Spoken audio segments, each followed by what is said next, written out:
Innovation na makambo ya mpepo tope aviation na RDC. Compagnie africaine d'aviation CAA na mokuse alela yango minu na nenga kosakana tedi et commandé domaine na ye.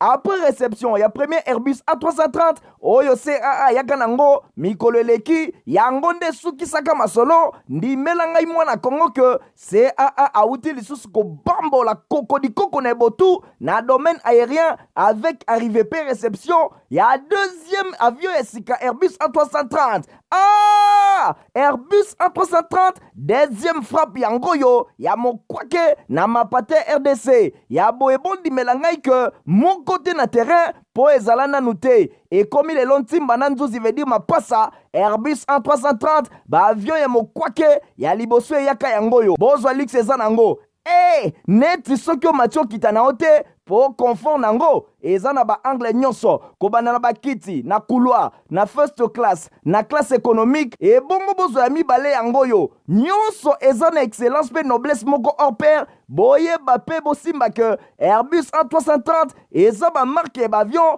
oyo bomodaka na international ba compagnie aérienne de renom pe crédible nde basalelaka yango bokokuta yango na bamboka lokola Allemagne veut dire na machaft pe ba pays européen belé kutu batu ya bafaire pe mingi ya minene na monde mingi basalelaka yango po na kitoko pe bopeto na luxe na yango surtout mécanisme ya sécurité eza nango chaque siège ndenge kaka boza komona eza na mwa mini télé oyo kotalela bafilme ennui, fatigue, okotika la koyoka yango te USB na pointe pour na chargement ba téléphone tope ba utilité mosusu Airbus A330 ya mibale ya CAA et komi eza na deux classes first class pour na bino ba grand monsieur na ba grande dame pe ba personnalité misusu ebele avec 36 sièges classe économique pe zali pour na bino bosalaka ba faire pe bato nyonso ba amoureux ba voyage avec 267 sièges mokoka sala voyage dans ba meilleures conditions ndenge nanu ezala te avec Airbus A330 ya mibale ya CAA avion ya sika oyo uti kokoma ekwei deja na mabele timba na nzuzi lelo mibale moko te na Congo bana Congo pe bapaya basepeli. Ah oui, CAA mfumu na ba innovation deuxième avion Airbus A330 yango ekomi. Boye bola mona bolandi ya journal la peuple info lingala tika teto funga basongo la biso po na kota sabino que sur invitation ya moninga naye ya Angola pe médiateur désigné na Union africaine na crise entre RDC na Rwanda de chef de l'État Félix Antoine Tshisekedi Tshilombo a solo like a salaki plutôt visite moko il y a quelques heures moko la mercredi 12 avril na Luanda capitale ya Angola. Président ya Confédération helvétique Alain Berset akomaki mercredi 12 avril na ville province ya Kinshasa pour la visite na ye ya liboso na République démocratique du Congo et pa yuapi ayamba maki kitoko et pa ya premier ministre na aéroport ya Njili bola na ba détail nango longo na héritier Mapindem.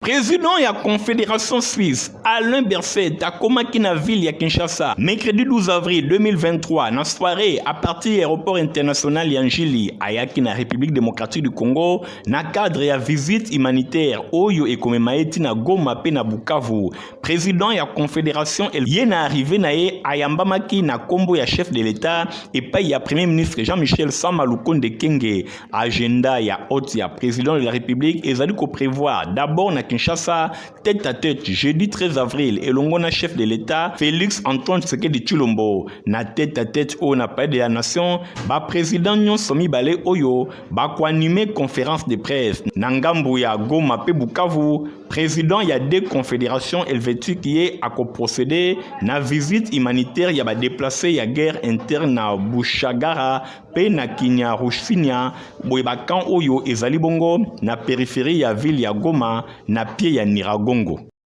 Na plénière ya mercredi 12 avril kuna na Assemblée nationale DG Yasnel Fabrice Lusinde azongaki lisusu pona kolobela plan d'action ya 2023-2027 oyo ezolobela redressement Yasnel héritier Mapindem yazaki kuna na compte info lingala.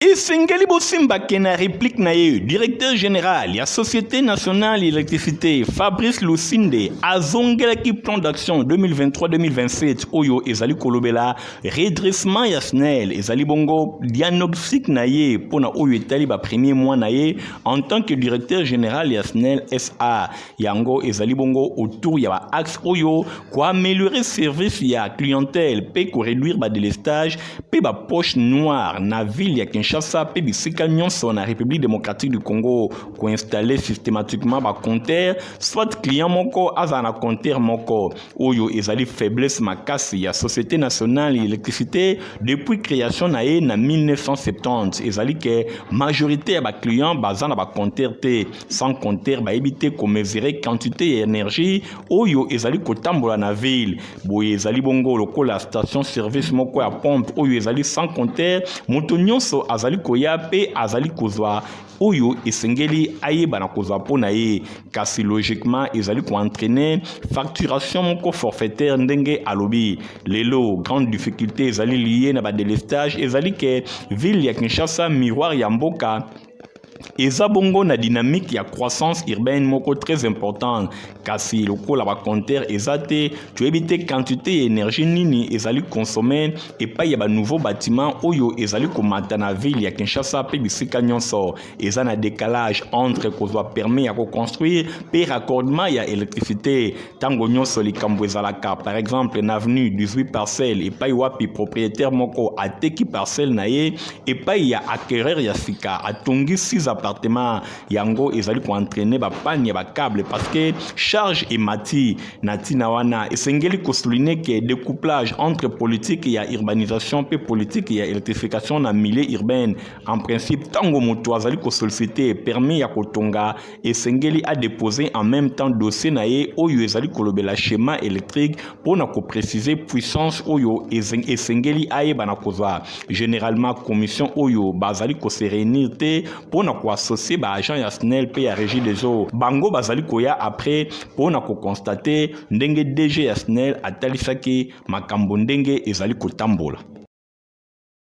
Clôturer le dossier Assemblée nationale pour signaler bino que jeudi 13 avril le plénière ezala qui organisé toujours dans salle de congrès à palais du peuple pa iwap ba député ba lobela qui examen pe adoption ya projet ya loi Oyo ezolobela autorisation ya prorogation ya état de siège pe ba yoka ki basala ki plutôt rapport ya gestion ya bureau ya Assemblée nationale ba détélement Oyo bokozongo édition na biso ezali ko ya to pusi ba sangola so pour na côté samino ndenge secrétaire exécutif national ya Seni Toto Mabuki Totokani et l'ongona adjointe naye Marie José Kapinga basala qui visite moko mercredi 12 avril na entrepôt ya Seni oezwa mikuna na aéroport international ya Njili Stéphanas Kande héritier Mapinde.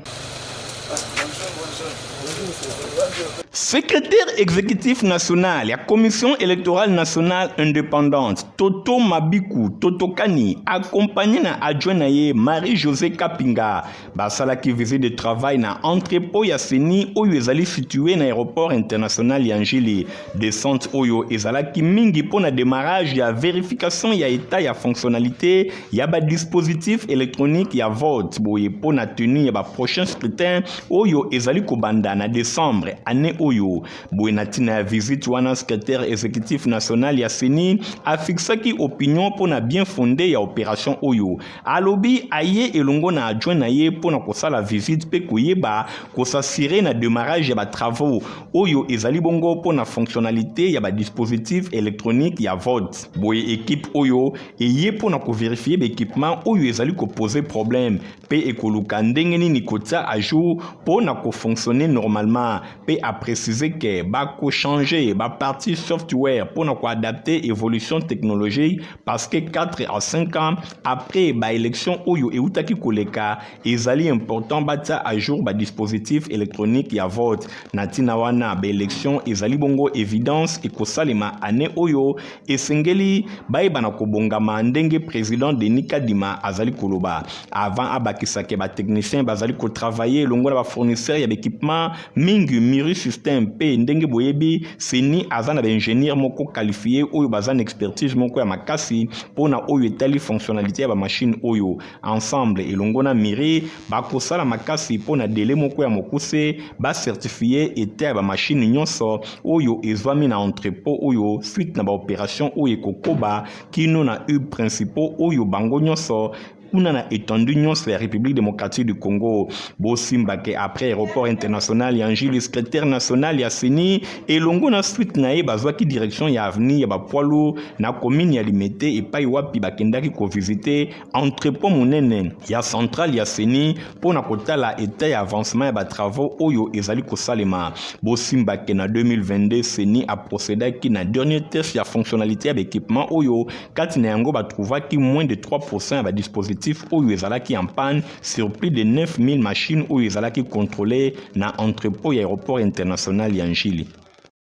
Na masomo mosusu bosimbake Marie-Josée Ifoku azali kosenga transition ya 2 ans na République démocratique du Congo but ezali ya koluka cohésion nationale kasi nyonso ekosalema elongo na président Félix Antoine Tshisekedi Tshilombo wana ezali ba réponse oyo présidente ya ANC Marie-Josée Ifoku a répondaki na interview moko a salaki elongo na ba confrère ya RTG en la ville province ya Kinshasa bolanda ye na micro ya Stéphane Skandi.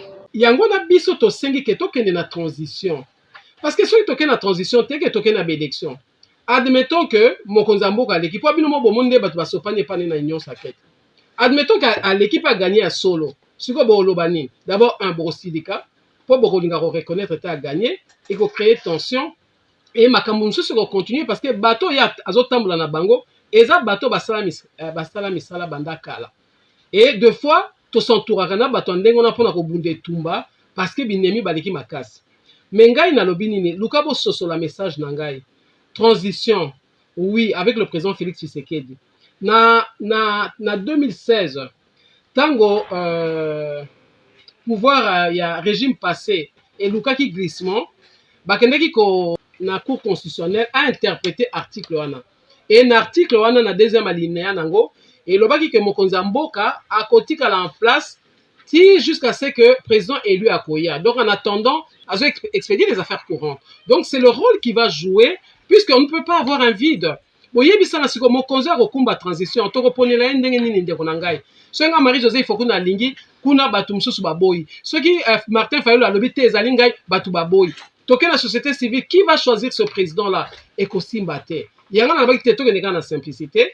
Toti kaya za na place pendant 2 ans que tokende na élection sera question na 5 ans toko bando l'élection na bitumba parce que toko lo batam su toza satisfait. Alors que ceux qui doivent planir toti biloko nyonso na C et que tu organiser mboka ndenge sengeli maintenant on parle à des élections oyo tozongi pe na 2 tours et nous pourrons constater qui a gagné vraiment les élections et qui a plus de 50% pendant que akoka kokamba mboka. Honorable Nero Mbungu azali moko ya bakonzi oyo bamipesa na mosala ya Nzambe maloba oyo elobamaki epa ya conseiller spirituel na ye révérend Prosper Kabangu na kilt ya Pâques o bazaki na kuna na centre évangélique Nouvelle Alliance Sénat bona ba détail elongo na Héritier Mapende.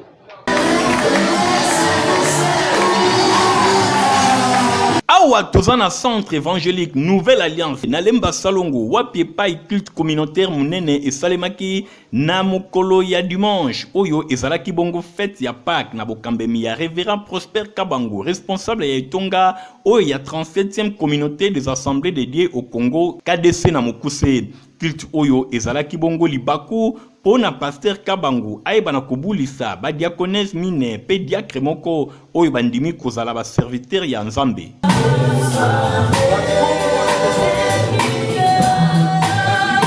Kaka na libaku ya culte oyo pasteur Prosper Kabangu apambolaki honorable Nero Mbungu na ndenge amipesa na mosala ya Nzambe en tant qu'évangéliste itinérant malgré kibokonzi na ye asengaka bakonzi nyonso bayeba na kosalela Nzambe lokola mfumu wa banga moyo. Pona son excellence Nero Mbungu ndeto lobakaza vraiment modèle pona batu ebele parce que ye akosa asala kiloko moko te sans que associé Nzambe na ye.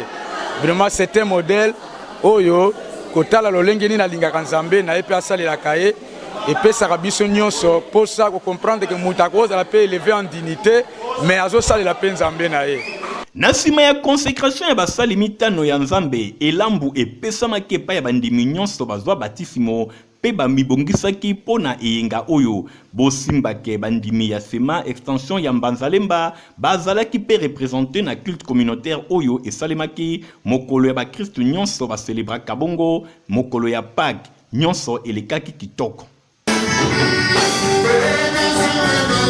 Car la région Bosimba ke Congo pour Christ CPC la mokuse elongo na évangéliste international les gens Oscar Kiziamina Kibila baza kolengela campagne d'évangélisation monene na stade de Martyr. Aïe! Ndeko ya Congo! Est-ce que Soyoki Sango ya CPC 2023 Congo pour Christ avec l'évangéliste international Kizamina Kibila, Jean-Oscar, l'homme de Dieu, l'homme de feu. Yoka, CPC 2023, grande campagne d'évangélisation et de guérison miracle. Kangadat Malam, du vendredi 18 au dimanche 20 août 2023 à partir à 12h Ngenga, dans le stade de Martyr. Et c'est le seul rendez-vous. Il y a prière pour la Mboka, et prière pour la famille. Blocage, stérilité, paralysie, malade et oumeli. L'évangéliste international, Kizamina Kibila, Jean-Oscar Alobi, si ton Dieu est mort, et c'est le mien pendant 3 jours à CPC 2023 dans le stade de Martyr. Kobo Sanate, conférence des ministres, des serviteurs et servantes de l'Éternel du 15 au 17 août 2023 dans le quartier général. Il y a ministère la puissance du nom de Jésus-Christ.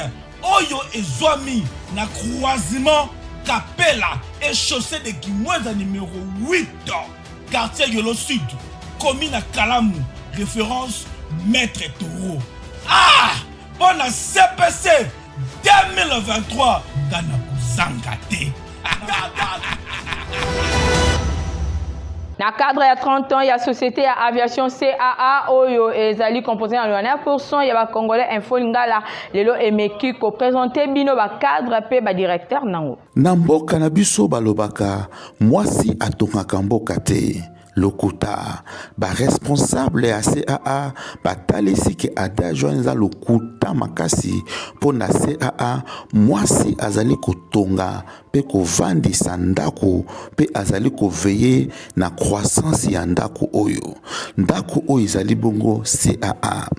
Ali Odia Mulumba ye azali bongo mingi mpenza koyeba na kombo ya mami Odia Mulumba ye azali chef comptoir ya CAA na ville ya Lubumbashi mingi penza na Okatanga ye expliqué bongo évolution na ye personnel na kati ya société oyo. Na kotaki CAA na 2010 mais ba engaganga na 2011 tolo banazali na 11 ans et demi na CAA donc 12e année na yango.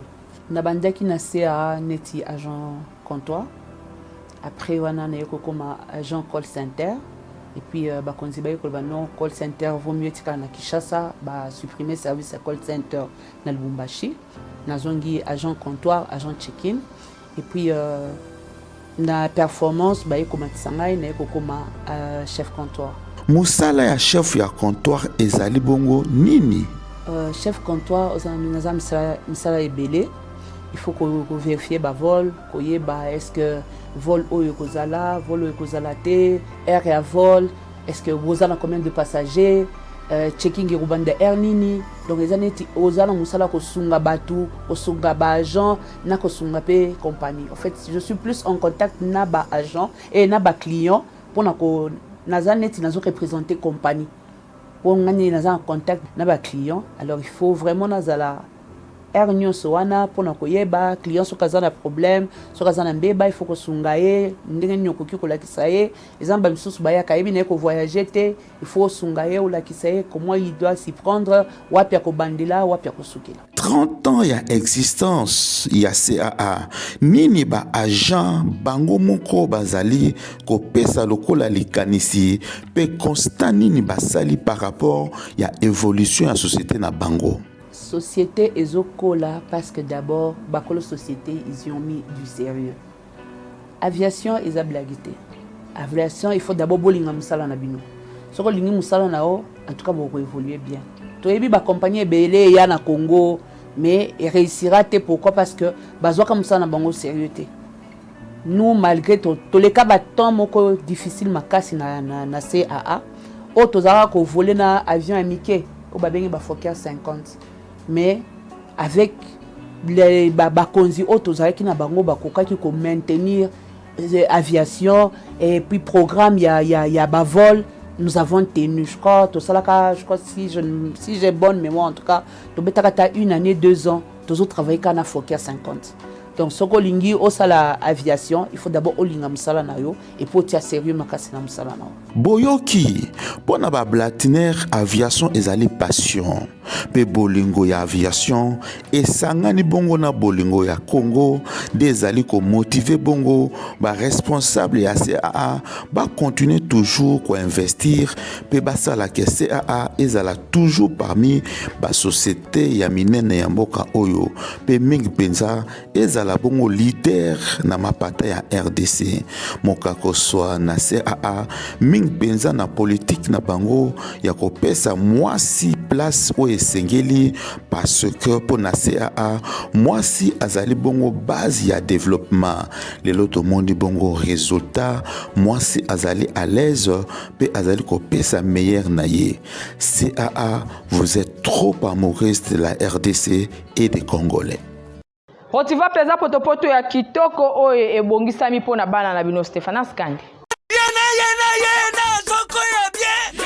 Bébé pro azoko ya bien po ayeka Rotiva. Bongo bébé ni pipi. C'est etumbana pota. Ndeko na malika mini mo ezole la makasi bo ezolo kanti na balabala. Yeka boye alia na pasi mwana oyo. Mwana ko alia na pasi te est-ce que biloko azolia oyo azosepela nango? Tala bébé pro ye alia kaka Rotiva. Bandiku naza kupesa bino Jean-Pierre ya mwana oyo. Bébé pro banda kuma kuria alia kaka Rotiva. Butala ekola linai.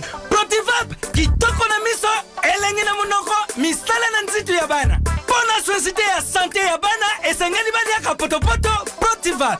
Tala lelo yo bébé pro akoli malamu po alia ka potopoto Rotiva. Bina kuna chimakate.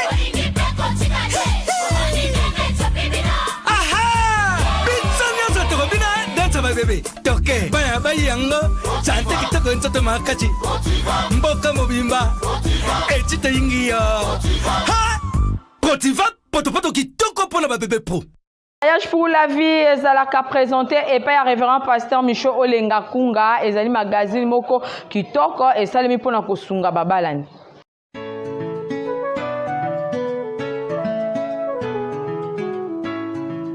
Ngonga ekokie ngonga ya ba marié to ya babalani ngonga na bino boza ko aspirer na libala ezala bino ba oyo boza na kati ya libala kasi ekomeli bino bololo. Mariage pour la vie ma vie na mokuse magazine télévisé pour na ba marié yango yoye avec l'homme de Dieu bobenga le coach pasteur Micho Olenga Kunga azako palola bakati vedi bakati mini nyonso na oyo etali libala magazine spécialisé na masolo etali libala pe famille ezako traiter ba conflits conjugaux ba problème émotion makambo etali intimité etali mbetu oh papa kokaka na ete oh mama zalaka propreté oh couple komi pene ya kokabwana pona kozanga koyokana mariage pour la vie avec le coach pasteur Micho Olenga Kunga ne solution basi ebele baza la base ya bamalheur mpe basouffrance ya mibali na bango soki Eve avandaki pembeni ya mobali na ye diable angozwa accès te ya kokweyisa bango. Rendez-vous pesika se moko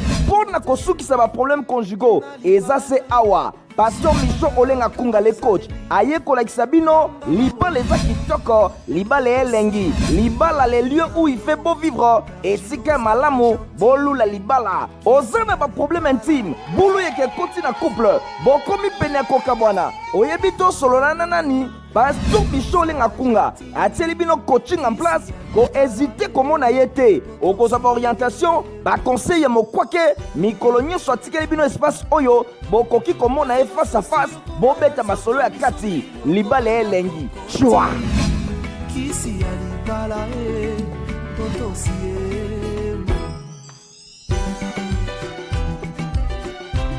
Mwasi mususu yoko bala nzoko misomeli wana pono.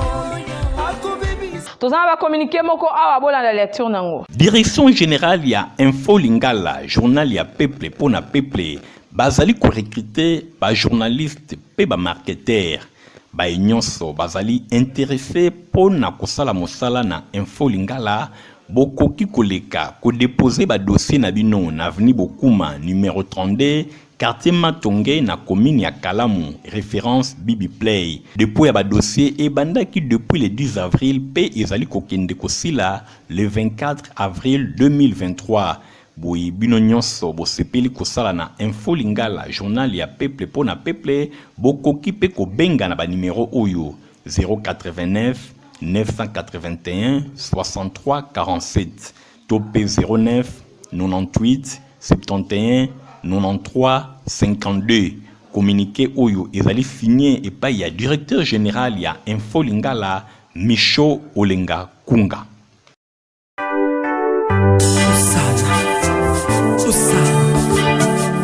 Landelo yembo ya boye yembami. Famille Kaila, Enoch Kaila, Fischer Kaila, Marceline Kaila, Jolie Kaila, Jason Kaila, pe Nathalie Kaila, Kapenda. Bazana mawa kwebisa na bandeko, baninga pe baiba na bango nyonso, liwa ya papa na bango Kaila, Yvila, Victor, oyo azalaka directeur na mo amba pe promoteur ya complexe scolaire Kaila, na commune ya Kisenso.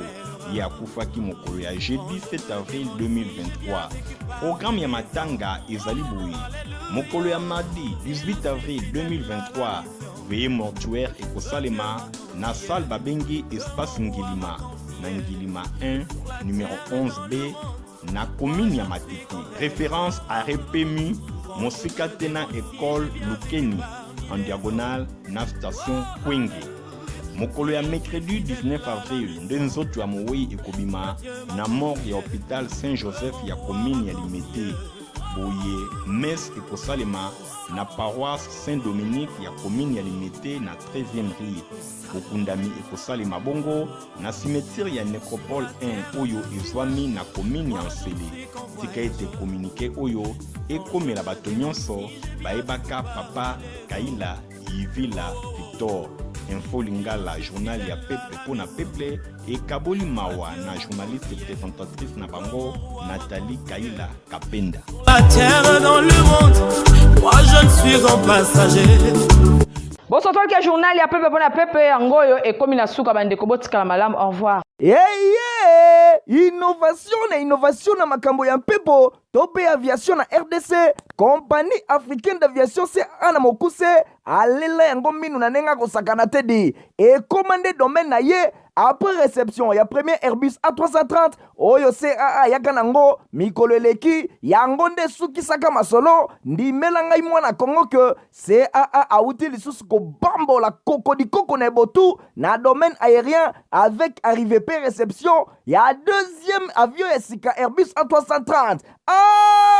Airbus A330 deuxième frappe yango yo ya mokwake na mapate RDC ya boebondi melangai que mon côté na terrain po ezalana nute et comme il est longtemps bananzuzi veut dire mapasa Airbus A330 ba avion ya mokwake ya liboso yaka yango yo bozwa luxe ezanango neti soki o matio kitana ote po confort nango eza na ba angle nyonso kobanda na bakiti na couloir na first class na classe économique et bongo bozo ya mibale yango yo nyonso eza na excellence pe noblesse moko hors pair boyeba pe bosimba ke Airbus A330 eza ba marque ba avion oyo bomonaka na international ba compagnie aérienne de renom pe crédible nde basalelaka yango bokokuta yango na bamboka lokola Allemagne veut dire na Machaft pe ba pays européen ebele kutu bato ya baaffaire pe mingi ya minene na monde mingi basalelaka yango mpo na kitoko mpe bopeto na luxe na yango surtout mécanisme ya sécurité eza nango chaque siège ndenge kaka boza komona eza na mwa mini tele